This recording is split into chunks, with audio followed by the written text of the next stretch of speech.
लोमड़ी और हाथी की अनोखी कहानी। एक घने जंगल में एक बहुत बड़ा हाथी रहता था। वह स्वभाव से क्रूर और अहंकारी था। वह छोटे पेड़ों और शाखाओं को तोड़ते हुए जंगल में खुले आम घूमता था। पेड़ों पर रहने वाले वे जानवर इस हाथी से बहुत डरते थे। जब उसने पेड़ों को गिराया और शाखाओं को तोड़ दिया तो कई घोंसले, अंडे और चूजों के साथ जमीन पर गिर गए और नष्ट हो गए। जंगल में उसकी इस हरकत से चौतरफा तबाही मच गई। यहाँ तक कि बाघ और शेर भी इस बदमाश से खुद को सुरक्षित दूरी पर रखते थे। जंगल में उनके निर्मम मार्च में लोमड़ियों के कई बिल रौंद दिए गए। इससे लोमड़ियों और अन्य जानवरों में समान रूप से असंतोष फैल गया। उनमें से कई हाथी को मारना चाहते थे, लेकिन उनके विशाल आकार के कारण वह कार्य बहुत कठिन था।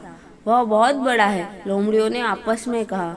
उसे मारना लगभग असंभव है। फिर सभी लोमड़ियों की सभा बुलाई गई। बैठक में इस असंभव कार्य को करने के लिए एक बहुत ही चालाक लोमड़ी को सौंपा गया था। लोमड़ी ने अपनी योजना को क्रियान्वित करने से पहले कई दिनों तक हाथी के व्यवहार का अध्ययन किया।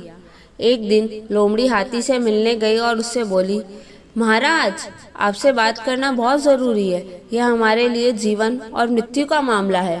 हाथी ने अपने उच्चतर स्वर पर चिंगाड़ते हुए पूछा, तुम कौन हो और मुझे क्या देखना चाहते हो?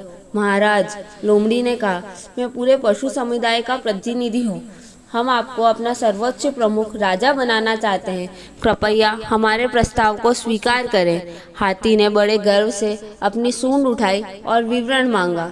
लोमड़ी ने आगे बताया, मैं तुम्हें अपने साथ ले जाने आई हूँ। राज्याभिषेक समारोह जंगल के बीच में होगा, जहाँ हजारों जानवर पहले से ही इकट्ठा हो चुके हैं और पवित्र मंत्रों का जाप कर रहे हैं। यह सुनकर हाथी बहुत खुश हुआ।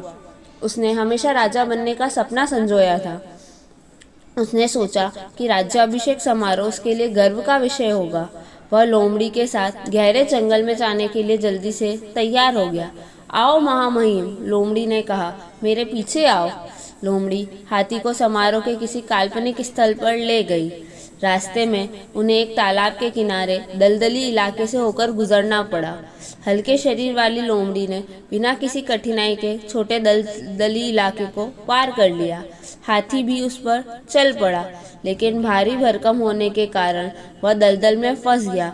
वह जितना ही दलदल से निकलने की कोशिश करता, उतना ही वह उसमें और गहरे धंसता जाता।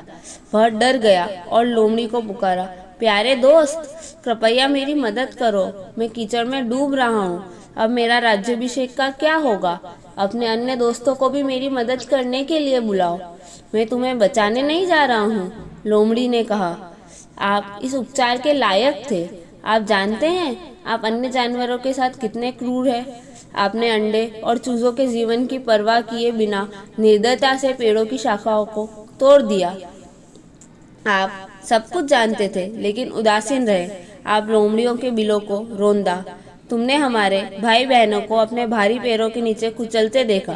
तुमने हमें रोते देखा, रहम की भीख मांगते हुए, लेकिन कुछ भी परेशान नहीं किया। और अब तुम अपने जीवन के लिए भीख मांग रहे हो। मुझे आपको यह बताते हुए खेद है कि हालांकि तेरा राज्याभिषेक नहीं हो सका, परंतु तेरा संस्कार अवश्य होगा। और लोमड़ी चली गई।